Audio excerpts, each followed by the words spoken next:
Ito ang aking super pill. Ano ibig sabihin nun?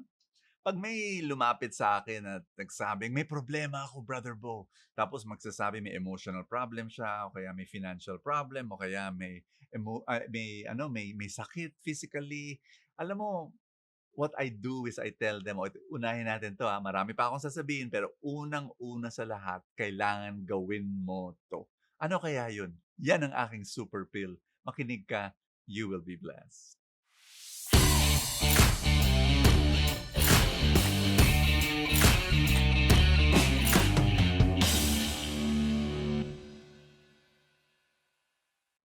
So siguro curious kayo, ano kaya yun? Eto ang aking super pill. Wala naman talagang super pill sa mundo at sa buhay, pero eto malapit na doon. Ang aking unang-unang recommendation sa isang tao, gratitude. Kailangan magpasalamat ka. You have to take on that mindset. Alam mo kung bakit? Halimbawa lang mental issue ang problema mo. Nade-depress ka, na-anxious ka.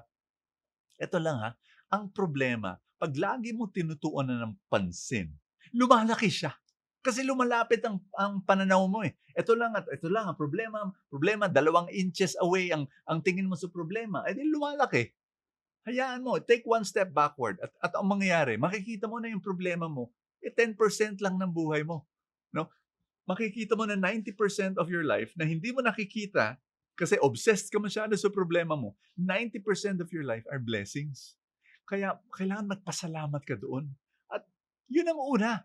Yun ang unang kailangan makita mo. O number 2, meron kang relationship problem. O 'pag relationship problem ang pine-present mo sa akin, sasabihin ko, "O sige, bakit?" "Eh, kasi yung mister ko, ewan ko ba talagang naiirita ako." Ayan na, So, unang tanong, "Oh, may adultery ba?" "Wala naman, mabait naman yung mister ko." "Oh, wala namang abuse?" "Hindi, mabait siya." "O may addiction ba?" "Wala.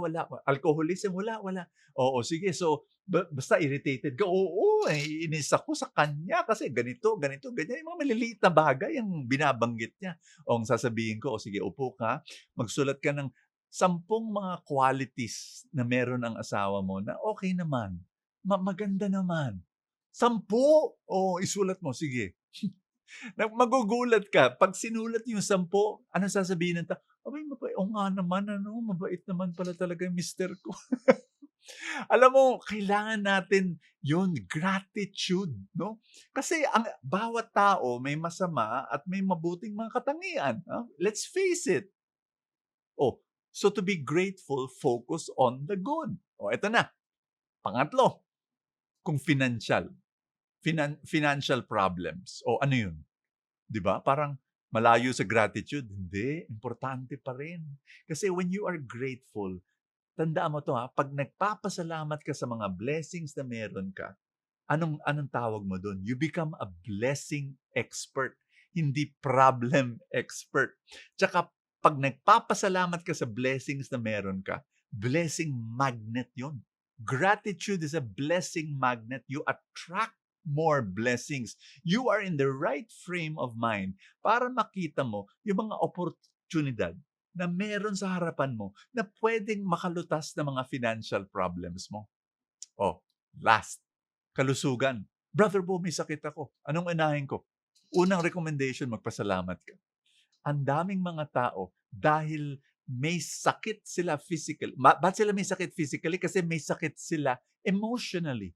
Alam mo ba na yung mga may sakit, 85% ng mga sakit ay psychosomatic roots. Ano ibig sabihin nun? It's affected by your emotions. Kaya, yung gratitude, 'pag nagpapasalamat ka, nagiging mas masaya ka.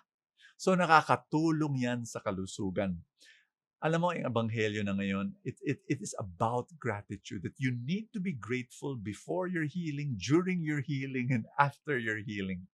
Halika, magdasal tayo, magpasalamat tayo sa Panginoon. In the name of the Father, and of the Son, and of the Holy Spirit.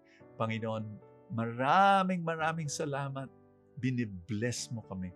My dear friend, magpasalamat ka ngayon.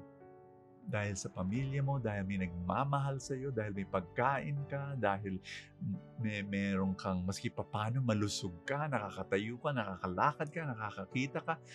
Just thank the Lord. Thank the Lord. Thank the Lord. Thank God. Keep on thanking God. And when you do that, you're attracting more blessings. Panginoon, paki-bless mo yung kaibigan kong yun. In Jesus' name.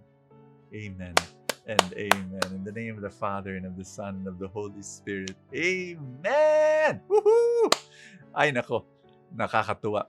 I want you to know, my dear friends, very important, no, that if you are just being more grateful, you're happier, you have more joy, you have more peace, and every day start being grateful to the Lord.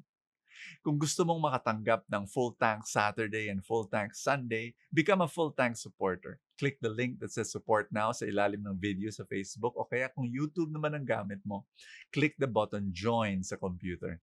At makakatanggap ka ng Full Tank Saturday and Full Tank Sunday bilang pasasalamat. Thank you so much. God bless you. I will see you tomorrow.